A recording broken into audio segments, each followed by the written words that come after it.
आपकी আদালতে famous singer and composer Adnan Samir বিরুদ্ধে অভিযোগ হলো যে ইনি হলেন ১ নম্বরের অলস ব্যক্তি। এটা একটা এমন অভিযোগ যেটা আমি সবার সামনে আমি মেনে নিচ্ছি। আমি অলস ঠিকই।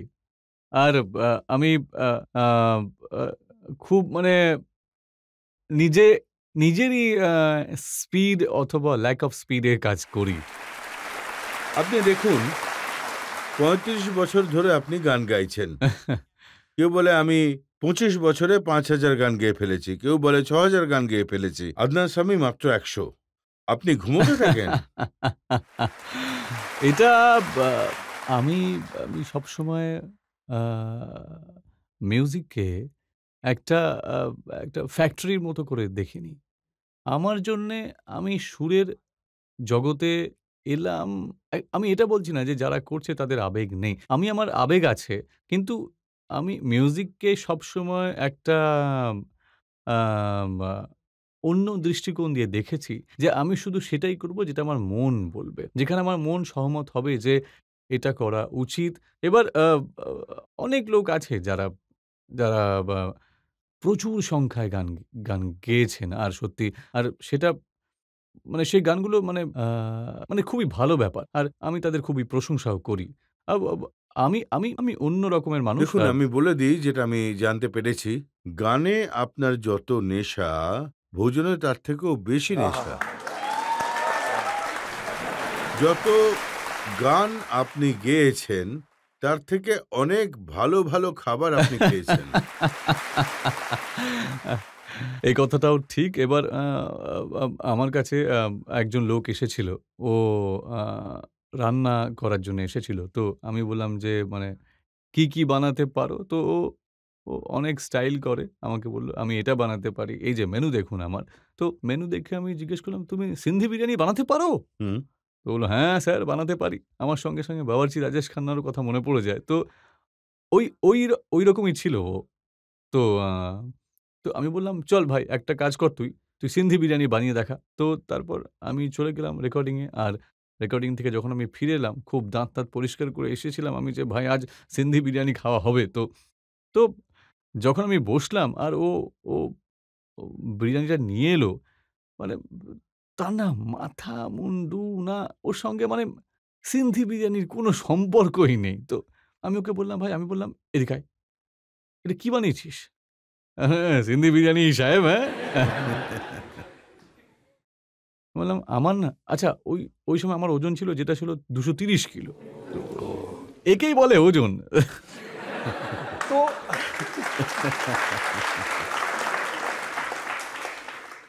তো আমি ওকে বললাম যে, "ভাই এটা সিন্ধি বিরিয়ানি, হ্যাঁ?" বলল, "হ্যাঁ, স্যার।" আমি বললাম, "আমাকে ভালো করে দেখ।" আমি বললাম, "আচ্ছা ও কিন্তু চিন্তায় পড়ে গেছে। ও বুঝেছে যে ও কিছু গন্ডগোল করে ফেলেছে। এবার আমাকে ঠিক করে ভালোভাবে দেখ তুই।" আমি বললাম, "এই যে ওজনটা দেখছিস না তুই? এটা খাবার খেয়ে বানানো হয়েছে রে। এমনি হয়ে যায়নি। তুমি অন্য কাউকে বোকা বানাতে পারো কিন্তু আমাকে বানাতে পারবে না।" বলল, "স্যার আমি বলিনি আমি বিরিয়ানি বানাতে জানি না।" তো এই যে আপনার ২৩০ কিলো ওজন ছিল, হ্যাঁ। তো সেটা বেশি খাওয়ার জন্যে আপনি মোটা হয়ে গিয়েছিলেন, না মোটা হওয়ার জন্যে বেশি খেতেন?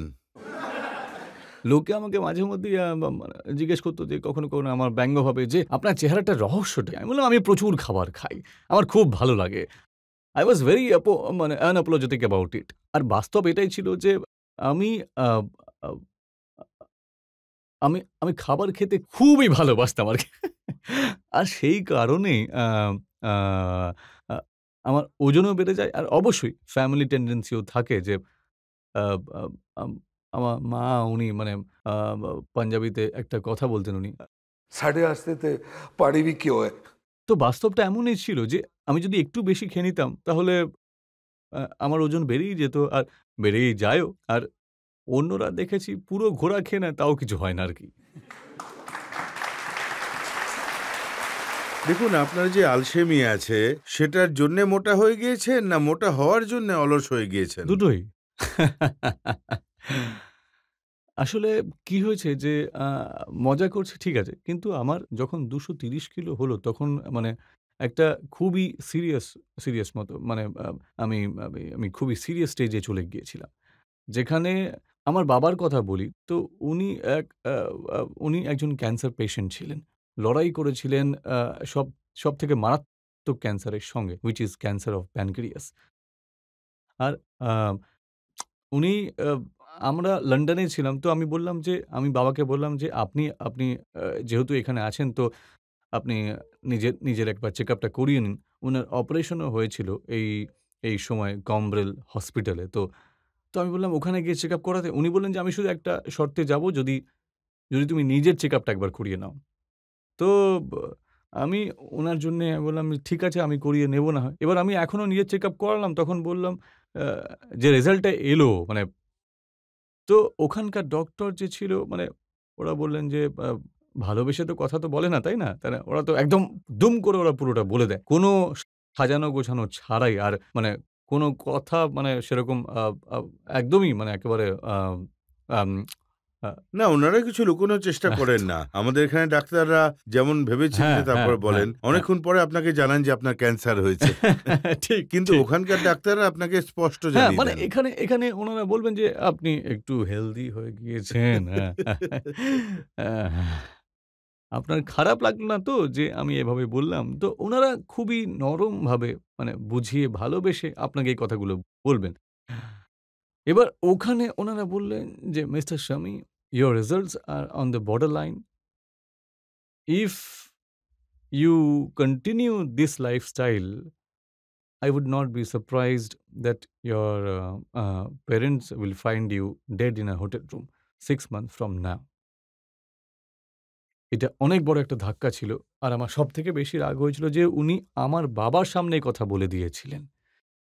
তো এরপর যখন আমরা ওখান থেকে বের হই, তো তখন আমি বাবাকে বললাম যে, "আমি বাবা যেই হোক না কেন ডক্টরস আর melodramatic এসব তো বলেই থাকেন।" আমি বললাম, "বাবা আরে এতটাই খারাপ অবস্থা নয় গো।" আর আমি ওখান থেকে বের হয়ে ক্রমওয়েল থেকে বের হয়ে সোজা সন্ধে তখন প্রায়, সোজা আমি এই আ একটা বেকারিতে ঢুকে পড়ি। আর ওখানে হাফ বেকারি শপ আমি খালি করে দিয়েছিলাম, সঙ্গে পেস্ট্রি। আর আমার বাবা তখন আমার দিকে হাঁ করে তাকিয়ে রয়েছে। তুমি মানে বলছিলেন, "তুমি ঈশ্বরে ভয় পাও না?" আমি বললাম, "কেন? কি হয়েছে? তুমি এক্ষুনি শুনলে না যে ডাক্তার কি বলল তোমাকে?" "আরে উনি তো বলতেই থাকেন। আপনি তো জানেন ওরা একটু কতটা melodramatic হয়।" আমি বললাম যে, "এমন কোনো খারাপ কিছু হয়নি।" উনি বললেন, "আমি দেখছি, কিন্তু তার কোনো প্রভাব তো পড়ছে না।" এরপর ওই সন্ধেবেলা আমরা বসলাম। উনি বললেন, "দেখো মানে আমি তো তোমার বাবা। আমার দায়িত্ব হলো যা কিছু তোমার জীবনে হবে সেটা আমাকে সবসময় পাশে পাবে তুমি। আর আমি সবসময় সবকিছুতে তোমাকে সাহায্য করব। আর এটা আমি তোমার জন্যে কোনো ফেভার করছি না। আমি তোমার বাবা। এটাই তো আমার কাজ। আর এমন নয় যে এর বদলে আমার কিছু চাই। কিন্তু আমি শুধু একটাই জিনিস তোমার কাছে চাইছি। সেটা হলো সেটা এই যে একজন বাবা তার বাচ্চাকে কবর দিতে পারবে না। এটা করিও না আমাকে দিয়ে তুমি। তুমি আমার কবরটা দেবে। আমি তোমাকে কবর দেব না। এটা আমাকে দিয়ে করিও না তুমি। আর অন্য যা কিছু করিও না, শুধু এটা করিও না।" উনার চোখ ভর্তি জল। আর ওই আ আ মুহূর্তে আমি মানে ওই সময় দাঁড়িয়ে আমি উনাকে কথা দিই যে আমি বললাম যে, "বাবা, আমি তোমাকে কথা দিলাম যে আল্লাহ আপনার আয়ু বাড়িয়ে দিক। কিন্তু এই কাজ আমি আপনাকে দিয়ে কখনো করাবো না। আপনাকে আজ আমি কথা দিচ্ছি যে আজ থেকে আমার এত ওজন আমি কম করবই।" আর তারপরেই আমি অন্তত ১২০ কিলো ওজন কমিয়েছি। এবার একটা ছবি, এই ছবিটা দেখায় যে আপনি কেমন দেখতে ছিলেন, যাতে লোকজনের একটু মনে পড়ে যায়।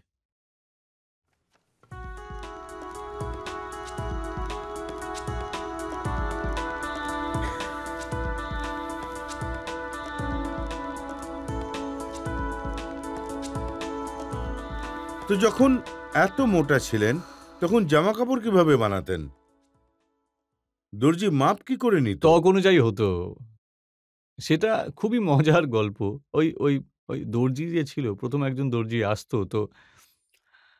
তো ও যখন মাপ নিত, আ তখন কি হতো যে ওই যে যে যে মানে যে যে যে টেপটা ছিল না? ওটা শেষ হয়ে যেত। তখন ও একজন অ্যাসিস্ট্যান্টকে সঙ্গে নিয়ে আসতো। তো এবার ও এদিক থেকে শুরু করত আর বলত যে, "এ ভাই ধর, ওইদিক থেকে ধর, ওদিক থেকে ধর, ওদিক থেকে ধর, ওদিক থেকে ধর।" আ ওইদিকে গিয়ে আমার মাপ নেওয়ার মতো হতো। আর তারপর ও ওর সাহসও এতটাই ছিল যে মনে হয়, "স্যার কিছুটা কমেছে বুঝলে?" আমি বললাম যে, "ভাই মানে আ আ কিন্তু বাস্তব এটাই ছিল যে আমার আমার যে ওয়েস্ট ছিল ওই সময় মেক্সিমাম ছিল, আর সেটা ছিল 81। হাততালি। তো 81 ওয়েস্ট, 230 কিলো ওজন। তাহলে ঘুমানোর জন্যও বিছানাও স্পেশালভাবে বানানো না, হয়েছে? না। আমি বা বা আপনি তো জানেনই যে অনেকগুলো বছর ধরে, অনেক বছর ধরে আমি সোজা হয়ে শুতেই পারতাম না। কারণ আ ওজন এত বেশি হয়ে গিয়েছিল যে আমি যদি শুতাম, তো আমার যত ফ্যাট ছিল সেটা আমার লাংসে আ গ্র্যাভিটির কারণে ওটা আ প্রেশার দিত। তাই আমি শ্বাস নিতে পারতাম না। সেজন্যে আমি বসে তারপর শুতাম। অনেক বছর। আর সেই কারণে আর অন্য কোনো কমপ্লিকেশনস হয়ে গিয়েছিল। কারণ তারপর আমার এখানে জল জমা হয়েও শুরু হয়ে যায়। কারণ যদি আপনি একটা দীর্ঘ সময়ের ফ্লাইটে বসেন, তো অনেক সময় এমন হয় যে আ আ আপনার পায়ে জল তখন জমে যায়। আমার তো এমন হতো যে আ আ আমার এত জল জমতো যে আমার তখন লিম্ফোডেমা হয়ে গিয়েছিল। তো খুবই আমার খুব আপনি এত অসুবিধে শো করতেন, এবার শো করার জন্যে যেতেন, গাড়িতে বসতে হতো, যেতে হতো, নামতে হতো। সেসব করতেন কি ও করে? আমি আপনাকে এই যে পুরো ঘটনাটা ছিল, এটা আ আমি লুকিয়ে রেখেছিলাম পাবলিকের থেকে। মানে আমি তো এমন অবস্থা আমার হয়ে গিয়েছিল যে আমি যদি আ আ ২ পাও যদি আমি চলতাম, আ আ এগোতাম, তখন আ আ আমার শ্বাস আসতো না। আমার কষ্ট হতো তখন। যদি আমি স্টেজে যাওয়ার আগে যখন আমি স্টেজের একদম সামনে কাছে পৌঁছাতাম, তখন আমাকে ১ম এ ৫ মিনিট বসতে হতো নিজের শ্বাস ফিরে পাওয়ার জন্য। আর তারপরে আমি স্টেজে যেতাম। যখন আমি স্টেজ থেকে নামতাম, তো আ আগামী ১৫ মিনিট কেউ আমার সঙ্গে কথা বলতে পারত না। কারণ আমার শ্বাসের অবস্থা এতই খারাপ থাকতো যে আমি কখনোই কথা বলতে পারতাম না। তো এটা, এটা বড়ই একটা আ বিপদের সময় ছিল। আমি অবশ্যই এমন দেখাতাম যে আমি আমি আ আমি খুব মজা করছি, কোনো ঝামেলা নেই জীবনে, আ হ্যাপি গো লাকি। হ্যাঁ, আর কারণ আপনি যেভাবে গান গাইতেন আর পিয়ানো বাজাতেন, তাতে মনেই হতো না আপনার কোনো না, অসুবিধে ছিল? বাস্তবের চিত্রটা একটু আলাদা ছিল। আর আ ওই যে বলে না, "that's what showbiz is all about. What happened behind the curtain nobody nose." কিন্তু এটাই বাস্তব ছিল। আর তাই এরপর আমি আ আ আমার যা ওজন ছিল সেটা কমাতে হয়েছিল। ওজন নিয়ে যদি কারোর কোনো প্রশ্ন থাকে, তাহলে যদি কেউ জানতে চান। স্যার, সোশ্যাল মিডিয়াতে অনেক ভিডিওই ভাইরাল যেখানে দেখানো হয়েছে যে ওজন কমানোর জন্য আপনি সার্জারি করিয়েছেন। এটা কি সত্যি স্যার?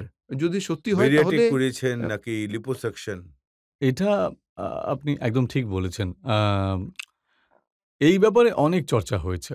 অনেক আম আম বিভিন্ন ধরনের কথা বলেছে। কিছু লোক আবার বলেছে যে আমি বারিয়াট্রিক সার্জারি করিয়েছি। কিছু লোক আবার বলে আমি লাইপোসাকশন করিয়েছি। এবার লাইপোসাকশন যদি কারো জানা থাকে যে ওটা কি? লাইপোসাকশন এটা এমন পদ্ধতি যে যদি আপনি আদতে রোগা হন, অথবা আপনি মনে করেন যে এইখানে আমি একটু ওজন স্পট হ্যাঁ, হ্যাঁ, হ্যাঁ। রিডাকশন নিডল দিয়ে তো করে। ওটা কি হয় যে ওটা একটা সূচ আস্তে করে ভেতরে ঢোকায়, এভাবে বেরিয়ে আসবে। তাই না? কিন্তু আমার ২৩০ কিলো ছিল। আমার জন্য তো একটা ভ্যাকুয়াম ক্লিনার লাগতো তাহলে। শক্তি লাগতো অনেক। তো liposuction was absolutely not the case. আ বারিয়াট্রিক সার্জারিও হয়নি। আমি ব্যা আমি ব্যা আমার খুবই আ একজন আ আ ভালো নিউট্রিশনিস্ট ওর সঙ্গে আমার কথাবার্তা হয়, যিনি হিউস্টনে ছিলেন। উনি আমাকে আ এরপর খুব ভালো একটা ডায়েট উনি বানিয়ে দেন। আর যাতে It was high protein diet, no bread, no rice, no sugar, no oil, no alcohol, and it was very high protein diet. তো এই ডায়েটটা আমি করতেই শুরু করি। আর আম তারপর ধীরে, ধীরে মানে কি বলি, আমি আমার ওজন কমাতে শুরু করি। আমার এখনো মনে আছে যে যখন আমি শুরু করেছিলাম, তখন অনেক উত্তেজনা ছিল আমার ভেতরে। কারণ শুরুতে সবথেকে বেশি ওজন আপনার শুরুতেই কমে যায়। কারণ অনেক জল আপনার বডি থেকে বের হতে থাকে। তাই আপনি উত্তেজিত হয়ে পড়েন। আমার ১ম মাসেই তো ২০ কিলো কম হয়ে গিয়েছিল। তো আমি খুবই খুশি ছিলাম। তাই আমি একদিন হিউস্টনেই আমি একটা শপিং মলে গেলাম। তো একটা টি-শার্ট আমার চোখে পড়ে। ওটা এক্সেল টি-শার্ট ছিল। এবার তখন আমি ওই সময় যা ছিলাম, আমি 9X ছিলাম। আমি কোনো ছোট কাজ করি না। তো 9X ছিল। এবার আর ওখানে আমি একটা টি-শার্ট দেখি যেটা আমার খুব ভালো লাগে এক্সেলের। তো আমি দেখলাম এইভাবে। তো আমার সঙ্গে মা ছিলেন তখন। উনি সেটা দেখে আমাকে বললেন, "হ্যাঁ, খুব ভালো দেখতে। কার জন্যে এটা?" আমি বললাম, "মা, এটা আমার জন্যে।" "বাবা, আমি জানি তুমি ওজন কম করেছো, কিন্তু এই সময় এই যে টি-শার্টটা তুমি দেখছো, এটাতে তোমার হাতও ঢুকবে না।" কিন্তু আমি মাকে বললাম, আমিও খুব জেদি ছিলাম, "মা, আমি এই টি-শার্টটা কিনবই আর আমি এটাকে রেখে দেব। কারণ একদিন এই টি-শার্টটাকে আমার গায়ে ফিট হতে হবে।" তো আমি ওই টি-শার্টটা কিনে নিলাম। আমার মা আমাকে দেখেছিলেন আর ভাবছিলেন যে, কি জেদ করছে কে জানে। কারণ আমি এরকম অনেক ডায়েট শুরু করেছিলাম, আবার শেষও করেছিলাম। আর কোনো লাভ হয়নি তাতে আরকি। আর তো তাই আমার এমন হতো যে অনেকটা সময় পর আমার ওজন যখনই মানে আমার মনে হতো যে একটা পয়েন্টে আমি এসেছি, তখনই আমি ওই টি-শার্টটা ট্রাই করতাম। রাত্রি ২টো-৩টের সময় হঠাৎ মাথা চাড়া দিত আরকি। তো আমি দেখতাম তারপরেই না, এখনো হয়নি। এখনো আরো বাকি রয়েছে। তো একদিন এমন হলো, যখন আমি ওই টি-শার্টটা পড়লাম আর খুব ভালোভাবে টি-শার্টটা আমার ফিট হয়ে গেল। তখন আমি ওই সময় রাত ৩টে তখন মানে বাড়িতে আমি আমার বাবাকে ফোন করি আর লাফাতে থাকি। আর আমার বাবা ঘুম থেকে উঠে আমাকে বলছেন যে, "আরে বাবা, কি হয়েছে তোর? সব ঠিক আছে?" "বাবা, ওই যে টি-শার্টটা আমি কিনেছিলাম না? ওটা আমার ফিট হয়ে গিয়েছে।" উনি বললেন, "অভিনন্দন, অভিনন্দন।" আর আমি এর সঙ্গে উনাকে এটাও বলি যে, আচ্ছা, আমার হাত যেমন ছিল, হাতে যে গাঁট থাকে না? সেই গাঁট আমার দেখাই যেত না। একটা বড় ডাবল রুটির মতো ছিল। তো আমি বলছিলাম, "আমি নিজের গাঁটও দেখতে পাচ্ছি।" উনি বললেন, "শাবাশ! Very good, very good, very good, very good." তো হি ওয়াজ ভেরি হ্যাপি। তো এইভাবে আমি আমার ওজন কমিয়েছি। অনেক পরিশ্রম করেছি। there is no shortcut to life, you know? তাহলে এইসব যারা ওজন কমাতে চায় তাদের জন্য এটা শেখার মতো বিষয় যে শর্টকাট মেরে কিচ্ছু হয় না। আর একদমই তাই। যত প্রাকৃতিক উপায়ে করা হবে ততই ভালো হ্যাঁ, হবে। একদম, একদম। ঠিক, ঠিক।